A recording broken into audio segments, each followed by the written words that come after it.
Magaba kanan ma kana furan kullu waqa tokkotti namanna amin.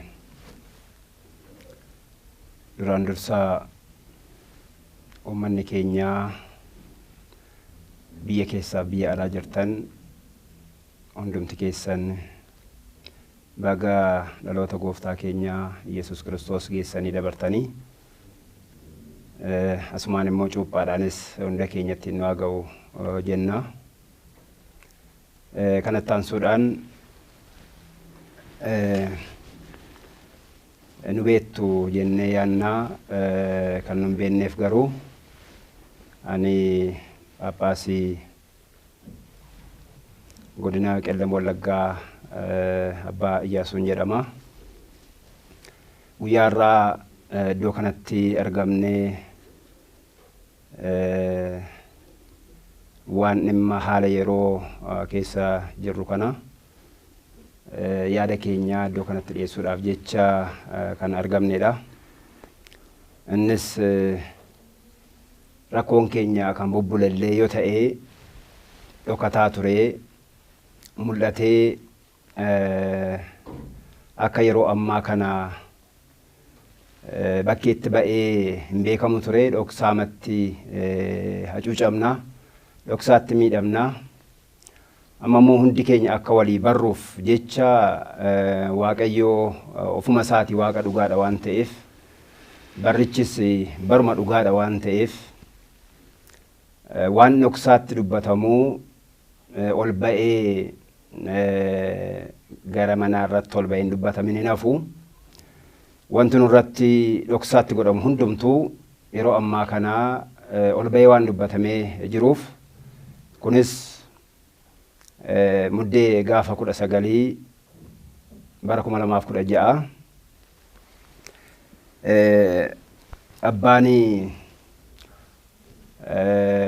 akka amantaa Ortodoks Tawaahidoo Itoophiyaatti miseensa jedhamanii beekaman biyya keenyarraa ala biyya ormaa yookaan biyya alaa ta'anii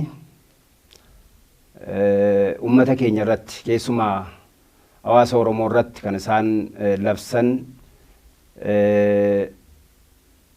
saba tokko gama sana goranii sabni keenya akka hin jiraanne abaarsa abbaa tokkorraa hin eegamne saba keenya walumatti qabanii waan abaaraniif zarman zariin keenya jiraatin kan jedhu afaan isaanii keessaa afaan abbaa tokko keessaa ba'uun kan irra hin jirre irraas kan hin eegamne sanyiin sanyii keetii jechuudha afaan keenyatti sanyiin sanyii keetii haa badu haa dhabamu gama tokko duwwaadhaan kan isaan dhaabbatanii jedhan walumatti qabee humni jirus humna faannoo duwwaan haa jiraatu inni kaan garuu sammuun keen hojjetin harki keessi waan qabachuu barbaaddu hin qabatin kan jedhu isaan maqaayyuu hadhaan malee namni kun saba kana adda baasanii addatti kan isaanii abaarsa guddaa godhan egaa inni kun nuni waan callifnee teenyee ilaallu waan hin qabneef kanarraa maal eegaa turre haga guyyaa har'aatti dhaabbati amantaa kanaa akkuma beekamu yeroo baay'ee ba'ee waan abaaruun abaaraa kan isaaf hin taane immoo hin eebbisa.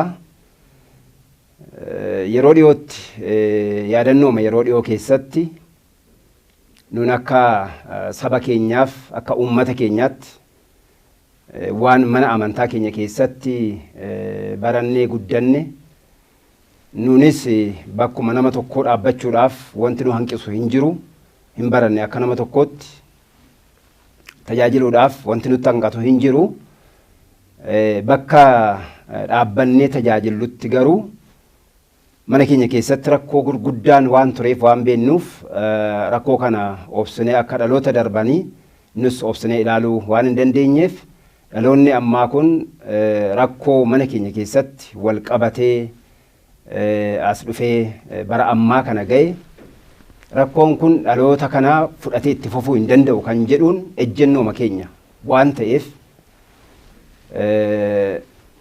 kan isaan hojjetan kun nuuf fudhatama waan hin qabneef wanti isaan tokko tokko mana keenya keessa saba keenya irratti hojjetan ta'uu hin qabu kan jennuun baanee mudama gaafa geggeeffamu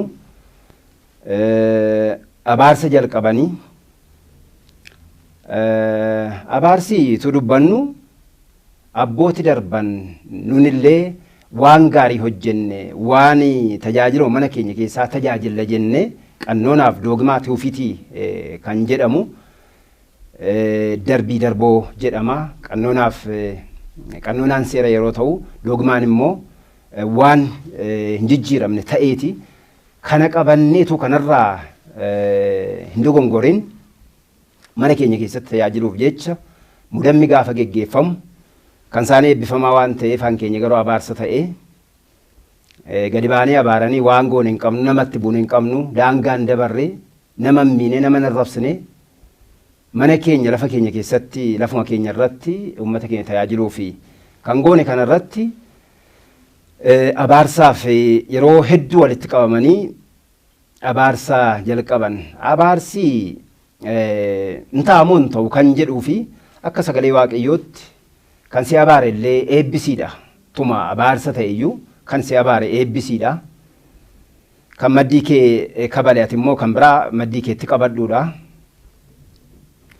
kan si arii jalaa baqadhuudha malee abbaa tokkorraa hin eegamu kan godhame sun isaan garuu kan keenya waan abaarsa ta'uu hin qabne eebbifamaa gammachuudhaan simatan fudhatan sabsaa hoolota eeguudhaaf namni filamu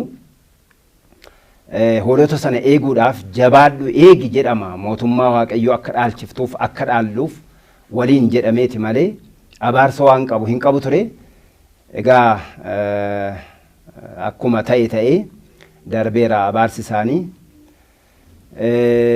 abaarsi nuuni sadarkaa ugizatii jedhama sadarkaa sanatti gaafa laallu bara abboota keenya darbanitti yeroo astamiroo jedhama mana keenya keessatti haala manni keenya ittiin bulmaata mana sanaa qabu sanarraa gaafa ce'u in gorsa sadarkaa jalqabaatti in gorsa ittaan ammas gorsatu laatamaa fi sadarkaa sana keessa darbeeti yoo mallee ugizatii jechuun mana sana keessaa baasuun kan ta'u yoo ta'e illee akkas ture sadarkaan kunis hin turre kan keenyatti hundumtuun beekaa dhokataa miti mul'inattiidha waan ta'uu hin qabnetti ta'ee namni du'e hin jiru wayyaa gurraacha uffachuun gadda tokko mul'isuudha kan hormaan biratti gammachuudhaan fudhanna nuuni kan keenya garuu isaan biratti gaddaan fudhatama wayyaa gaddaa uffatanii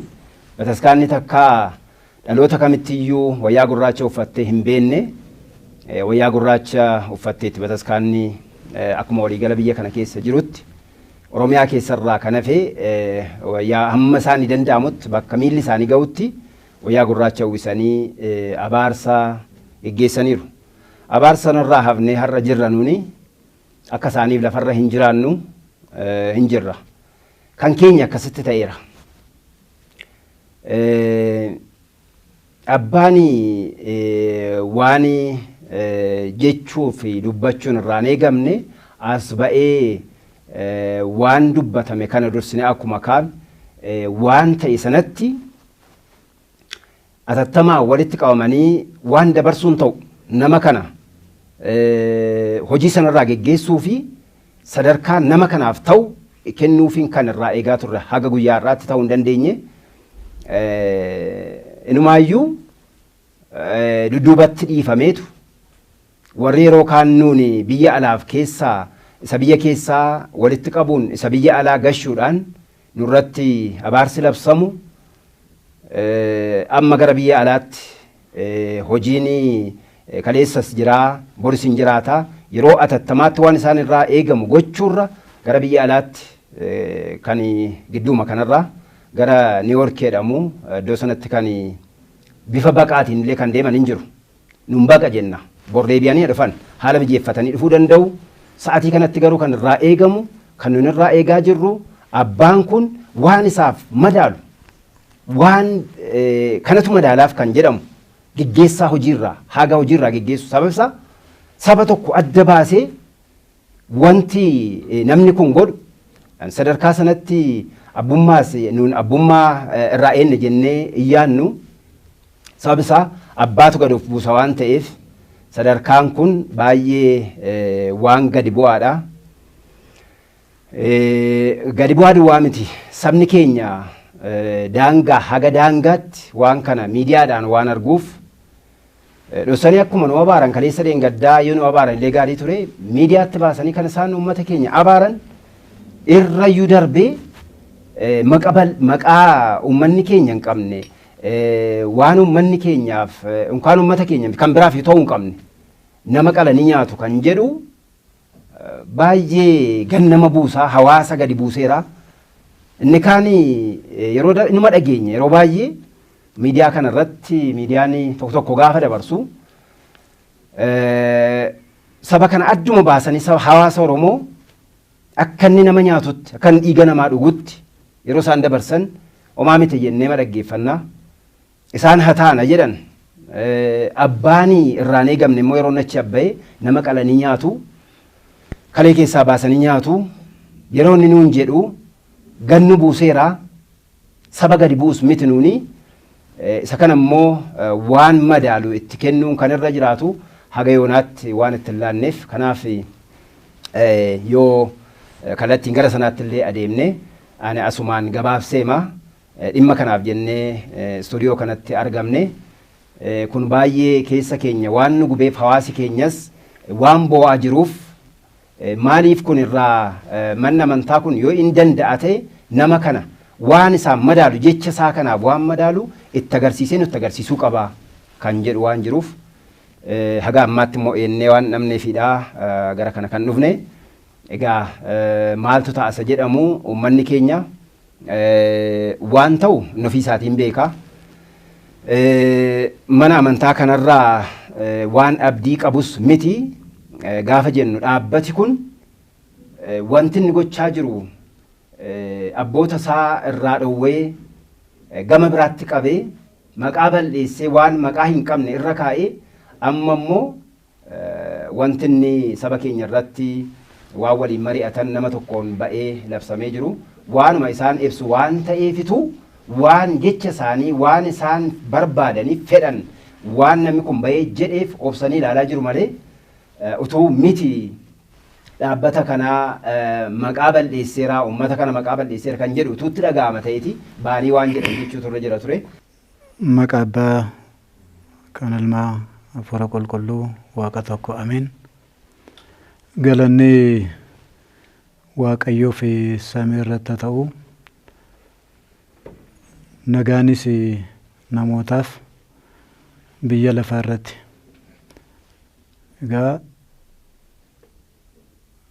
waaqayyo dursee addunyaa uumee addunyaas jiraachisee addunyaas inni dabarsu waggoota darban dabarsee haala hundumaa keessa anu dabarsee amantooti uummanni keenya hundumti keessan baga ifa dhaloota gooftaa keenya fayyisaa keenya qoricha keenya Yesuus Kiristoosiin isin ga'e nagaan inni addunyaadhaaf laate immoo hunduma keenyarra haa bulu jecha.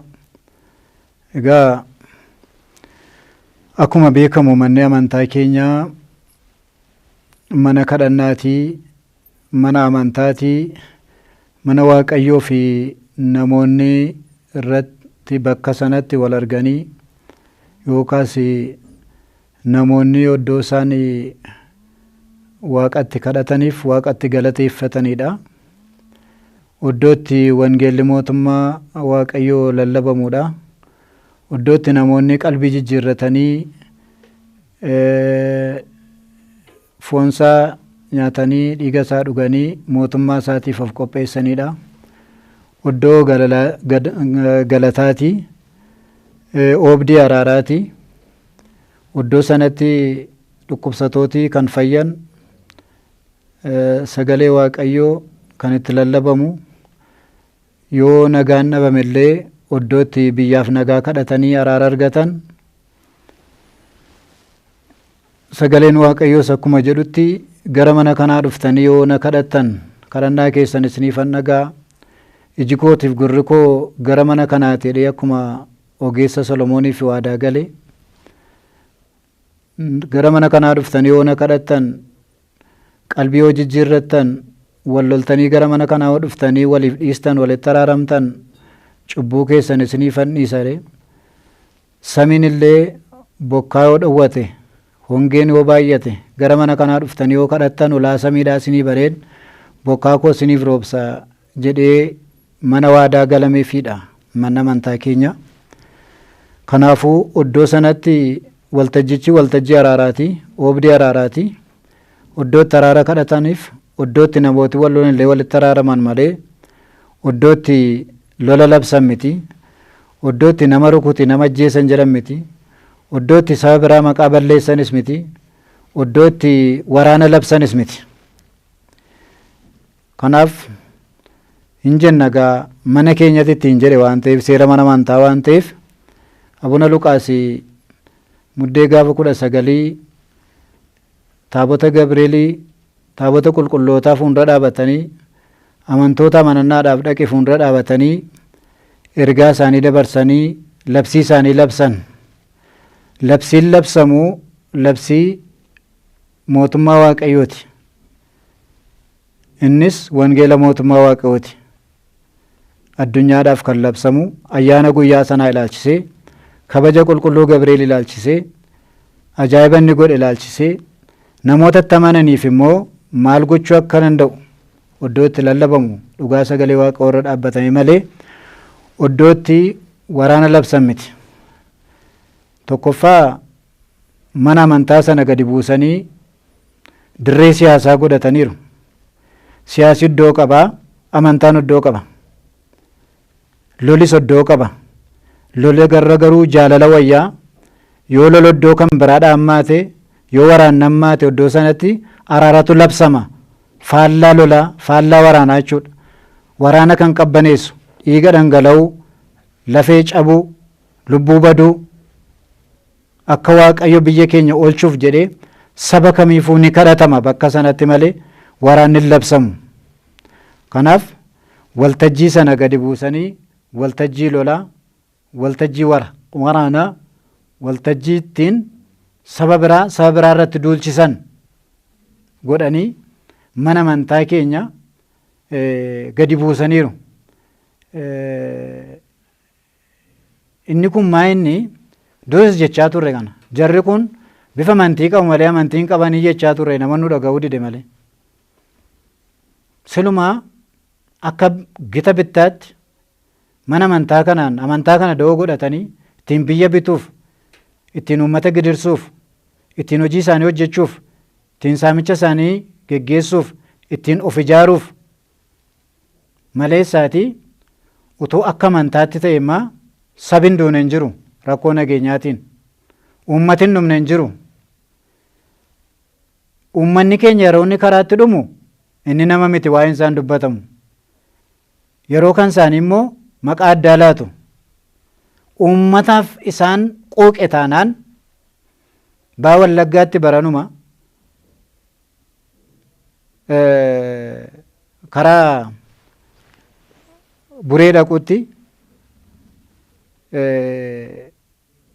nama 31 gara nama 31tu dhume. Nama ajjeesanii uummanni keenya immoo oddoo nama du'ee sana doogayii yeroo inni dhaqu akkam doogayii saba isaa dhaqanii akkam doogayii fira isaa dhaqanii karaatti fixan karaa guttin irratti. Uummata midhaan isaa makarachuudhaaf makiinaadhaan deemu xab godhanii karaatti fixu. Inni uummata miti. Yeroo kan uummati keenya yeroo inni dhumu Ay qulqulluudha rakkoo hin qabu. Yeroo kaan immoo ardiidhaa fi nama isaa yookaas biyya isaaf lafa isaa walitti abaaru utuu mootummaan hin hafin. Kanaaf utuu bifa amantaa qabaataniitii nama niisisan turan gochaa isaan godhaniin shira isaan xaxaniin nama meeqatu mana hidhaatti gidirame, nama meeqatu mana hidhaatti reebame, nama meeqatu dhugaan isaa duraa dhukatee mana hidhaatti gidiramaa jira amma yoonaatti. Mana isaarraa fuudhame, qe'ee isaarraa fuudhame, ijoollee isaarraa fuudhame, maatii isaarraa fuudhame. Kun shira jarri kun hojjetanidha. Hojii jarri kun hojjetanidha.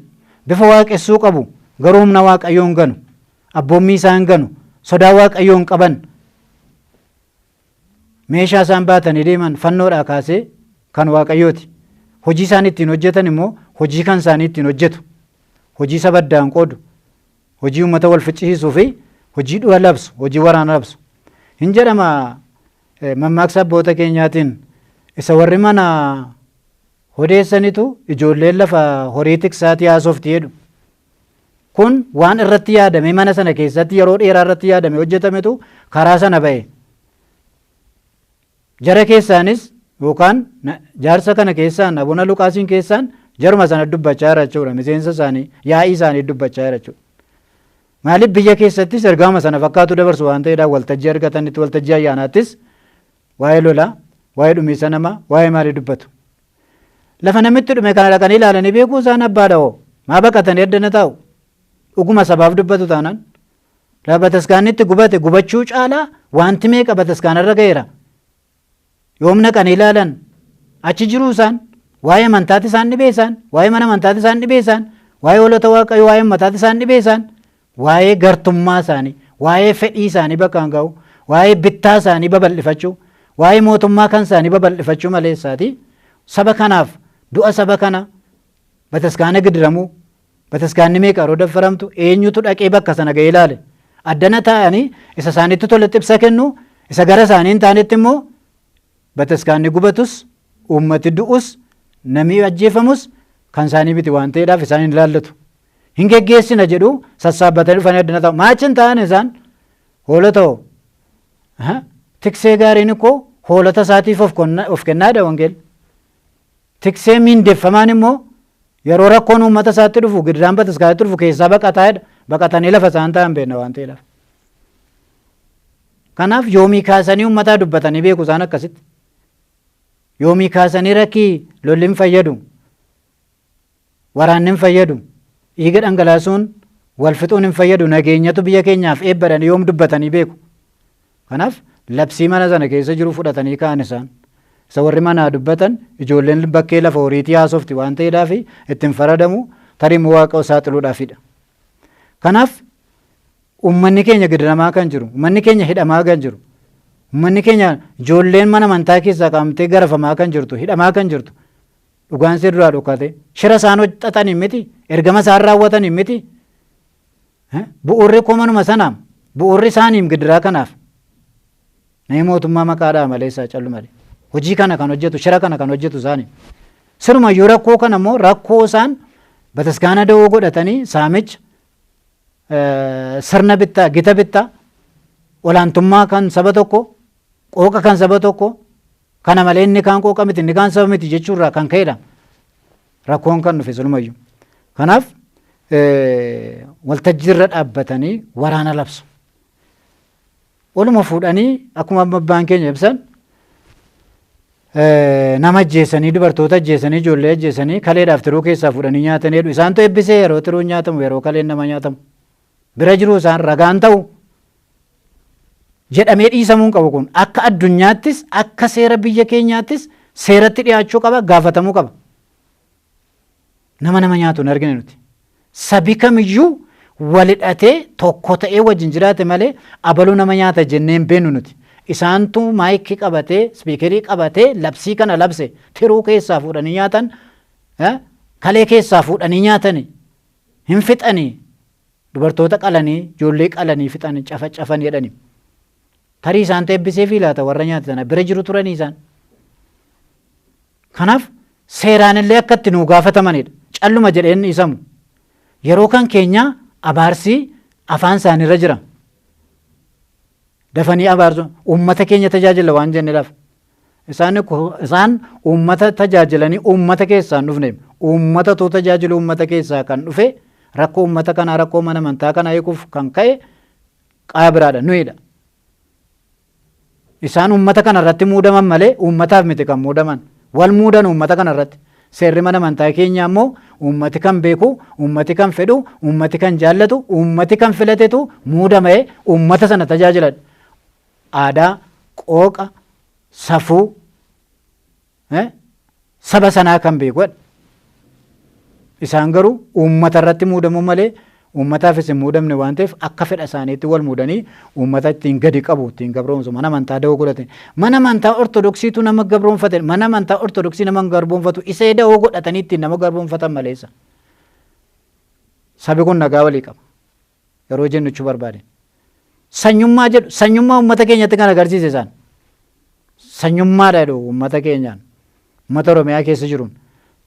Sanyummaa dagaagsanii boocanii dhaabanii daraarsanii ijatti godhanii uummata keenyatti kan agarsiisan qoode cabsanii tuffatanii aadaa isaa quuqaa isaa gadi qabanii mana amantaa keessatti gadi ilaalanii akka seera mana amantaatti bulchuu dhiisanii sanyummaa kan barsiise hin qabu malee uummati keenya sanyummaa utuu qabaateeyyuu isaantu sanyummaa barsiise isaan irraa bare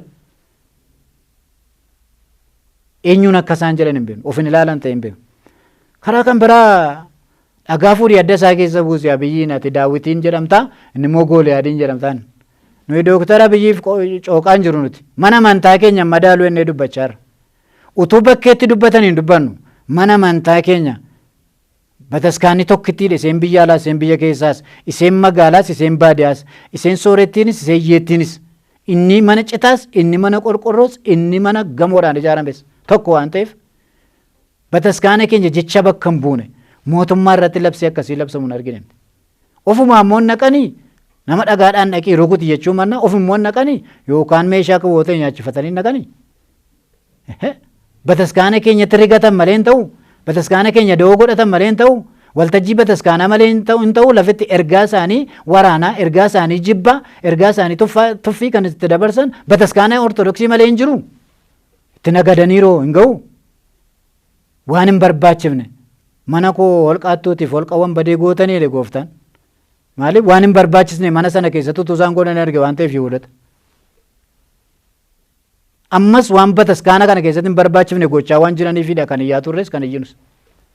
Kanaaf nuti mootummaaf cookuu miti dhugaan isaa maa inni hin haasofne yoo ta'e immoo muummichi ministeeraa Dooktar Abiy isaaniif baala ulataadha yookaan abbaa oolmaa isaaniiti. Akkamitti jedhamuu hin danda'a. An sobee mootummaadhaaf cookuun beeku dhugaan dhugaadhaa sobi soba. Alseerummaadhaa yeroo isaan biyya alaatti wal qoodanii wal muudanii sinodosii biyya keessaaf sinodosii alaa jedhamee yeroo wala waggazaa wala baaraa turan eenyu akka isaan muudan beekamu. Kan baqatee ba'e nama tokko Abuna Marqoroos Petirikannaa dhiisanii ba'an Petirikannaa miti Phephisinnaa yoo dhiisanii ba'an uffata amantaa biraa uffataniiti kan ba'an maqaa amantaa biraa dha'uun barbaadu. Uffata amantaa biraa fudhatanii waan harkatti qabachuun malee harkatti qabatanii wayyaa jijjiirratanii rifeensa mataa isaaniitti amma qeensa miila isaaniitti uffata jijjiirrataniiti kan ba'an. Dhaqanii achitti dhukkubsatan afaanii dubbachuu didi.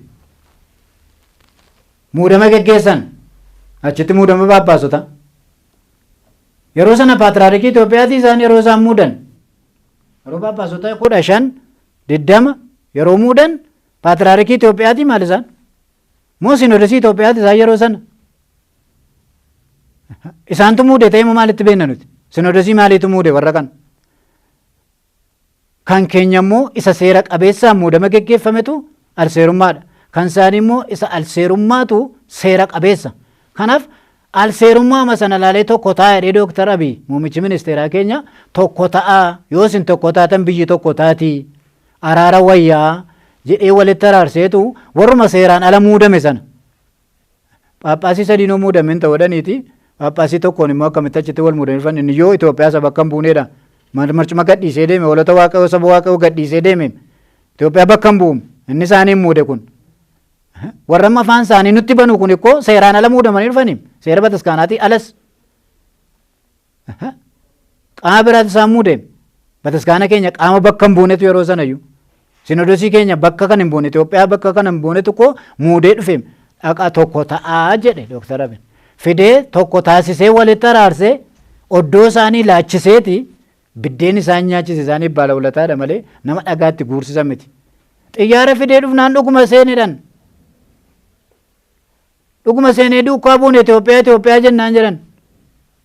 Al seerummaa isaanii seera qabeessa godheef yeroo kan isaanii qiddusiidha.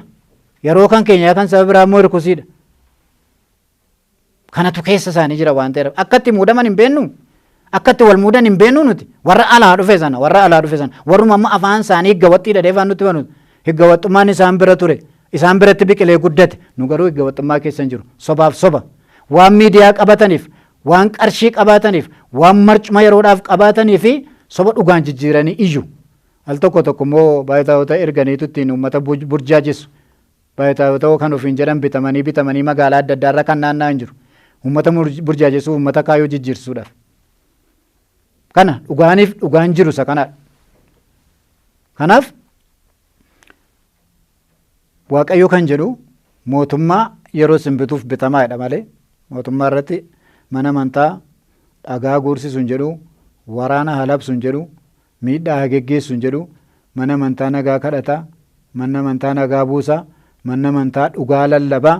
Manna amantaa warra dogoggoran illee meeshaa lafa kaa'aa walitti araaramaa jedha maleessa dhagaa fuutee adda keessan buustuu ati Daawitiin jedhamtaa inni immoo Gooliyaadiin jedhamaa isaan immoo maal jedhamu yeroo sana yeroo muummichi ministeeraa Gooliyaadiin jedhamu isaan immoo maal jedhamu yeroo sana biyya keenyaan immoo maal jechuuf turan kanaaf nuti hamma kana irratti ilaalcha hin taane mana amantaa keenya irratti gatamaa jira. Kanaafuu sabi keenya uummanni keenya biyya alaa biyya keessa jiru jechi kun bataskaana keenya akka bakka hin buune beekuutu irra jiraata hubachuutu irra jiraata. Kanaafuu soba dhugaan jijjiiranii wanta hin barbaachifne waltajjii bataskaanaa irra dhaabbatanii haala hin taaneen labsuun mana amantaa keenya waan bakka hin buuneefidha. Kun immoo ergama isaaniitu ta'uu baatee yoona tarkaanfii fudhatu turan yoona abaarsaaf gadi ba'uu ariifatu turan. Isa kan biraa abaaruu malee isaan wal sirreessuun beekan tarkaanfii wal irratti fudhatu maal kan isaaniitoo dubbate akkamittiin ergaa isaanii dabarse yoo akkamittiin uummata kana irrattis haa ta'u saba kana irratti sanyiin sanyii keetii lafarraa badu jechuun eenyuun uummata kana irratti ilaalcha isaan qabanii fi badiisa duguggaa sanyii isaan fedhii qabantu abaarsaan baasan karaa kan biraa raawwachuu dadhabani. Kanaaf jecha nuti ammas qaami kamiyyuu kan nu beekuu qabu eenyuyyuu biyya geggeessu eenyuyyuu biyya bulchu yoo danda'ame immoo araaramanii dhaabbileen siyaasaa kamiyyuu araaramanii wajjiniin biyya bulchanii nu nageenya barbaanna nu jaalala barbaanna nu tokkummaa barbaanna inni mana amantaa keenya da'oo godhatee ergaa isaa dabarse garuu mana amantaa keenya kan hin ilaallannee fi bataskaana keenyas kan bakka hin buune waraana addaa uummata keenyaa fi bataskaana keenya da'oo godhatee yookaas bataskaana keenya da'oo godhatee waan labsamee geggeeffame waan ta'eedhaaf inni kun isa kanaaf haala kana beekee namni ilaalcha kana akka addaatti ilaalee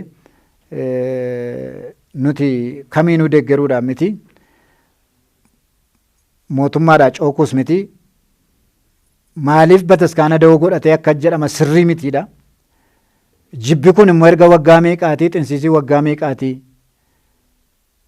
sakaleessa mari'atamaa turedha moo sakaleessa hojjetamaa turedha moo dhuguma har'aa fi waan jedhamutu namatti dhaga'ama. Inni kan keenyaa seera qabeessaan uummata keenya tajaajila yeroo jedhan biyya diiguu nuun jedhan bataskaana diiguu nuun jedhan amma reefisa haasaa bataskaanaa ijaaru reefaasaan haasaa bataskaana bakka bu'u reefaasaan baay'ee isaanirraa bareeda. Kanaafuu haasa'uu isaanii malee isaan eessa akka inni dhaqu hin beekne ta'a yookaan immoo ergaa mataa isaanii raawwatan ta'a. Nu biyya keenya keessatti tajaajiluudhaaf daangeffamna uummata keenya tajaajiluu uummata nu jaallatu uummata isaan muudamne uummata nu barbaadu irraa dhorkamnee teenya isaan immoo bataskaana da'oo godhatanii oddootti waraana labsan gochuun oddoo kamittiyyuu fudhatama kan hin qabnee fi farra bataskaanaa, farra nageenyaa, ilaalcha farra nageenyaatii fi farra bataskaana keenyaa ta'uusaa biyya alaaf biyya keessa kan jirtan hundumtunuu haala kanaan hubadhaan isiniin jedha. Dhugaan immoo nus dhugaa qabannee guyyaa tokko guyyaan nuti mul'annu jiraachuu ni danda'a. Waaqayyo hunduma keenyaa wajjin haa ta'u biyya keenyaaf nageenyaaf araara nuuf haa buusu Waaqayyo galatooma.